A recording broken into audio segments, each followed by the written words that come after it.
Hi hello ನಮಸ್ತೆ friends, welcome back to SK cooking channel. ನಾನಿವತ್ತು ತೋರಿಸ್ತಾ ಇರ್ತಕ್ಕಂಥ ರೆಸಿಪಿ ಬಂದುಬಿಟ್ಟು ಶಾವಿಗೆ ಮತ್ತು ಸಬ್ಬಕ್ಕಿ ಎರಡೂ ಹಾಕ್ಬಿಟ್ಟು ಶಾವಿಗೆ ಪಾಯಸ ಮಾಡ್ತಾಯಿದ್ದೀನಿ. ತುಂಬ ಅಂದರೆ ತುಂಬ ಟೇಸ್ಟಿಯಾಗಿರುತ್ತೆ, ಹಾಗೆ ಸಿಂಪಲ್ಲಾಗಿ ಬೇಗ ಮಾಡ್ಕೋಬೋದು. ಇನ್ನೂ ಯಾರೆಲ್ಲ ನನ್ನ ಚಾನಲ್ನ ಸಬ್ಸ್ಕ್ರೈಬ್ ಮಾಡದೆ ನೋಡ್ತಾಯಿದ್ರೆ ಪ್ಲೀಸ್ ಸಬ್ಸ್ಕ್ರೈಬ್ ಮಾಡ್ಕೊಳ್ಳಿ. ಹಾಗೆ ಇಷ್ಟು ದಿನ ನಾನು ವೀಡಿಯೋಸ್ ಆಗ್ತಾ ಇದ್ರು ನನ್ನ ಚಾನಲ್ಗೆ ಯಾರೆಲ್ಲ ಸಪೋರ್ಟ್ ಮಾಡಿದ್ದಾರೆ ಅವರಿಗೆಲ್ಲ ತುಂಬ ಥ್ಯಾಂಕ್ಸ್. ಇನ್ನು ಮುಂದೆ ಕಂಟಿನ್ಯೂಸ್ ಆಗಿ ವೀಡಿಯೋಸ್ ಆಗ್ತಾಯಿರ್ತೀನಿ. ಬನ್ನಿ ಮಾಡೋದು ಹೇಗೆ ಅಂತ ನೋಡೋಣ. ನಾನಿಲ್ಲಿ ಸಬ್ಬಕ್ಕಿನ ಆಲ್ರೆಡಿ 1 ಅವರ್ ಮುಂಚೆನೇ ನೆನೆಸಿಟ್ಕೊಂಡಿದ್ದೆ. ಇವಾಗ ಅದನ್ನು ಸಪ್ರೇಟಾಗಿ ನಾನು ಕುದಿಸ್ಕೊಳ್ತಾ ಇದ್ದೀನಿ. ಇದಕ್ಕೆ 1 ಗ್ಲಾಸ್ ಅಷ್ಟು ನೀರು ಹಾಕ್ಬಿಟ್ಟು ಸಪ್ರೇಟಾಗಿ ಕುದಿಸ್ಕೊಳ್ಳೋದಕ್ಕೆ ಇಟ್ಕೊತಾ ಇದ್ದೀನಿ. ಹಾಗೆ ನಾನಿಲ್ಲಿ ಪಕ್ಕದಲ್ಲಿ ಒಂದು ಕಡಾಯಿ ಇಟ್ಕೊತಾ ಇದ್ದೀನಿ. ಅದಕ್ಕೆ ನಾನು 4 ರಿಂದ 5 ಸ್ಪೂನಷ್ಟು ತುಪ್ಪ ಹಾಕ್ಕೊತಾ ಇದ್ದೀನಿ.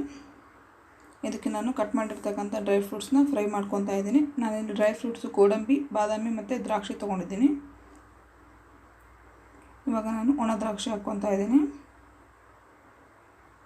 ಇದೆಲ್ಲ ಚೆನ್ನಾಗಿ ತುಪ್ಪದಲ್ಲಿ ಫ್ರೈ ಮಾಡ್ಕೋಬೇಕು. ನೋಡಿ, ಚೆನ್ನಾಗಿ ಫ್ರೈ ಆಗಿದೆ. ಇವಾಗ ಇದನ್ನು ತಕ್ಕೊಳ್ಳೋಣ. ಹಾಗೆ ನಾನು ಇದೇ ಕಡಾಯಲ್ಲಿ 1 ಕಪ್ ಅಷ್ಟು ಶಾವಿಗೆ ತೊಗೊಂಡಿದ್ದೀನಿ. ಅದನ್ನು ಚೆನ್ನಾಗಿ ಫ್ರೈ ಮಾಡ್ಕೊತಾ ಇದ್ದೀನಿ. ಶಾವಿಗೆ ಫುಲ್ ಕಲರ್ ಎಲ್ಲ ಚೇಂಜ್ ಆಗಬೇಕು, ಅಲ್ಲಿವರೆಗೂ ಚೆನ್ನಾಗಿ ಫ್ರೈ ಮಾಡ್ಕೋಬೇಕು.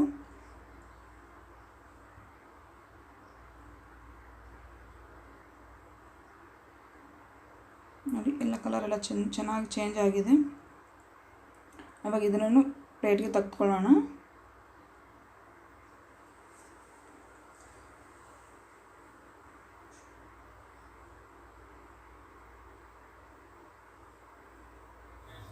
ನೋಡಿ, ಕಲರ್ ಎಲ್ಲ ಫುಲ್ ಚೇಂಜ್ ಆಗಿದೆ. ಇಲ್ಲಿ ಈ ಥರ ಕಾಣಬೇಕು, ಅಲ್ಲಿವರೆಗೂ ಚೆನ್ನಾಗಿ ಫ್ರೈ ಮಾಡ್ಕೋಬೇಕು. ಹಾಗೆ ನಾನು ಇದೇ ಕಡಾಯಲ್ಲಿ 2 ಗ್ಲಾಸ್ ಅಷ್ಟು ನೀರು ಹಾಕ್ಕೊತಾ ಇದ್ದೀನಿ. ಇವಾಗ ನೀರು ಚೆನ್ನಾಗಿ ಕುದಿ ಬರೋವರೆಗೂ ಕುದಿಸ್ಕೊಳ್ಳೋಣ.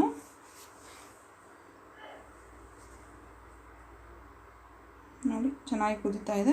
ಇವಾಗ ನಾವು ಫ್ರೈ ಮಾಡಿಟ್ಟಿರ್ತಕ್ಕಂಥ ಶಾವಿಗೆನ ಹಾಕ್ಕೊಳ್ಳೋಣ.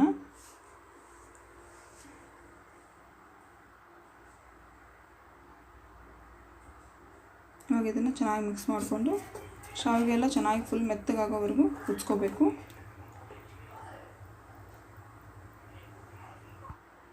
ನೋಡಿ, ಚೆನ್ನಾಗಿ ಮೆತ್ತಗಾಗಿದೆ. ನಾವು ಇದ್ರ ಜೊತೆಗೆ ಸಬ್ಬಕ್ಕಿ ಹಾಕ್ಬಿಟ್ಟು ಕುದಿಸ್ಕೊಳ್ತೀವಿ ಅಂದರೆ ತುಂಬ ಲೇಟ್ ಆಗುತ್ತೆ. ಈ ಥರ ಸಪ್ರೇಟಾಗಿ ಮಾಡ್ಕೊಳ್ಳೋದ್ರಿಂದ ಬೇಗ ಆಗುತ್ತೆ. ಇವಾಗ ನಾನು ಸಬ್ಬಕ್ಕಿನೂ ಸಪ್ರೇಟಾಗಿ ಕುದಿಸ್ಕೊಂಡಿದ್ದೆಲ್ಲ ಅದನ್ನು ಚೆನ್ನಾಗಿ ಕುದ್ದಿದೆ ಎಲ್ಲ. ಇವಾಗ ಇದನ್ನು ಫುಲ್ ನೀರು ಸಮೇತನೇ ಶಾವಿಗೆದಲ್ಲಿ ಹಾಕ್ಕೊಳ್ಳೋಣ.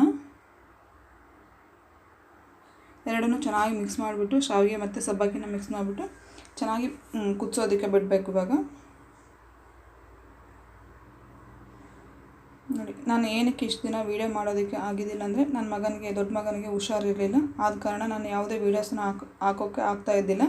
ಕಂಟಿನ್ಯೂಸ್ ಆಗಿ ವೀಡಿಯೋಸ್ ಹಾಕ್ತೀನಿ. ನಾವು ಯಾವ ಬೌಲಿಂದ ಶಾವಿಗೆ ತೊಗೊಂಡಿದ್ವಿ ಅದೇ ಬೌಲಿಂದ 1.5 ಬೌಲಷ್ಟು ಸಕ್ಕರೆ ಹಾಕ್ಕೊತಾ ಇದ್ದೀನಿ. ನಿಮಗೆ ಸಕ್ಕರೆ ಬೇಡ ಅಂದರೆ ಬೆಲ್ಲನೂ ಯೂಸ್ ಮಾಡ್ಕೋಬೋದು, ಚೆನ್ನಾಗಿರುತ್ತೆ, ಅದನ್ನು ಟೇಸ್ಟ್ ಚೆನ್ನಾಗಿರುತ್ತೆ.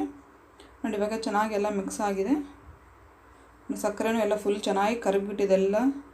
ಇವಾಗ ಇದಕ್ಕೆ ನಾನು ಮೇಲ್ಗಡೆ ಒಣಕೊಬ್ಬರಿ, ತುರಿದಿರ್ತಕ್ಕಂಥ ಒಣಕೊಬ್ಬರಿ ಹಾಕ್ಕೊತಾ ಇದ್ದೀನಿ. ಹಾಗೆ ಏಲಕ್ಕಿ ಪೌಡ್ರು, ಹಾಗೆ ಫ್ರೈ ಮಾಡಿರ್ತಕ್ಕಂಥ ಡ್ರೈ ಫ್ರೂಟ್ಸ್ನ ಹಾಕ್ಕೊತಾ ಇದ್ದೀನಿ. ಇದೆಲ್ಲ ಚೆನ್ನಾಗಿ ಮಿಕ್ಸ್ ಮಾಡಿಬಿಟ್ಟು ಒಂದು ಕುದಿ ಬರೋವರೆಗೂ ಕುದಿಸ್ಕೋಬೇಕು.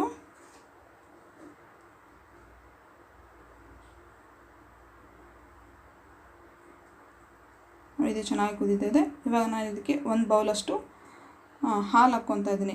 ಕಾಯಿಸಿ ತಣ್ಣಗಾಗಿರ್ತಕ್ಕಂಥ ಹಾಲು ಹಾಕ್ಕೊತಾ ಇದ್ದೀನಿ. ಈ ಥರ ಹಾಕ್ಕೊಳೋದ್ರಿಂದ ಶಾವಿಗೆ ಬೇಗ ಗಟ್ಟಿಯಾಗಲ್ಲ. ಹಾಗೆ ಹಾಲಲ್ಲೇ ಮಾಡಿದ್ದಾರೆ ಅಂತ ಅನಿಸುತ್ತೆ. ಆ ಥರ ಚೆನ್ನಾಗಿ ಟೇಸ್ಟೂ ಚೆನ್ನಾಗಿರುತ್ತೆ. ನೋಡಿ, ಇವಾಗ ಚೆನ್ನಾಗಿ ಕುದಿಯೋದಕ್ಕೆ ಬಿಟ್ಬಿಡೋಣ. ಇವಾಗ ಹಾಲು ಮತ್ತು ಶಾವಿಗೆ ಎಲ್ಲ ಚೆನ್ನಾಗಿ ಮಿಕ್ಸ್ ಆಗಬೇಕು. ಟೇಸ್ಟಿಯಾಗಿರ್ತಕ್ಕಂಥ ಹಾಗೂ ಬೇಗನೆ ಮಾಡಬಹುದಂಥ ಶಾವಿಗೆ ಮತ್ತು ಸಬ್ಬಕ್ಕಿ ಪಾಯಸ ರೆಡಿಯಾಗಿದೆ. ನೀವು ಮನೇಲಿ ಟ್ರೈ ಮಾಡಿ ಹೇಗೆ ಬಂದಿದೆ ಅಂತ ನನಗೆ ಪ್ಲೀಸ್ ಕಮೆಂಟ್ ಮಾಡಿ. ಹಾಗೆ ವಿಡಿಯೋ ಇಷ್ಟ ಆದರೆ ಲೈಕ್ ಮಾಡಿ, ನಿಮ್ಮ ಫ್ರೆಂಡ್ಸ್ಗೆಲ್ಲ ಶೇರ್ ಮಾಡಿ. ಇನ್ನೂ ಯಾರೆಲ್ಲ ನನ್ನ ಚಾನಲ್ನ ಸಬ್ಸ್ಕ್ರೈಬ್ ಮಾಡದೆ ನೋಡ್ತಾ ಇದ್ರೆ ಪ್ಲೀಸ್ ಸಬ್ಸ್ಕ್ರೈಬ್ ಮಾಡಿಕೊಡಿ. ಹಾಗೆ ಪಕ್ಕದಲ್ಲಿರ್ತಕ್ಕಂಥ ಬೆಲ್ ಬಟನ್ನ ಪ್ರೆಸ್ ಮಾಡಿದರೆ ನಾನು ಯಾವುದೇ ವೀಡಿಯೋ ಹಾಕಿದ್ರೆ ನಮಗೆ ನೋಟಿಫಿಕೇಷನ್ ಬರುತ್ತೆ. ಹಾಗೆ ಇನ್ನು ಮುಂದೆ ಕಂಟಿನ್ಯೂಸ್ ಆಗಿ ವೀಡಿಯೋಸನ್ನ ಹಾಕ್ತಾ ಇರ್ತೀನಿ. ಮತ್ತು ಮುಂದಿನ ವೀಡಿಯೋದಲ್ಲಿ ಸಿಗೋಣ ಫ್ರೆಂಡ್ಸ್. ಅಲ್ಲಿವರೆಗೂ ನಮಸ್ಕಾರ.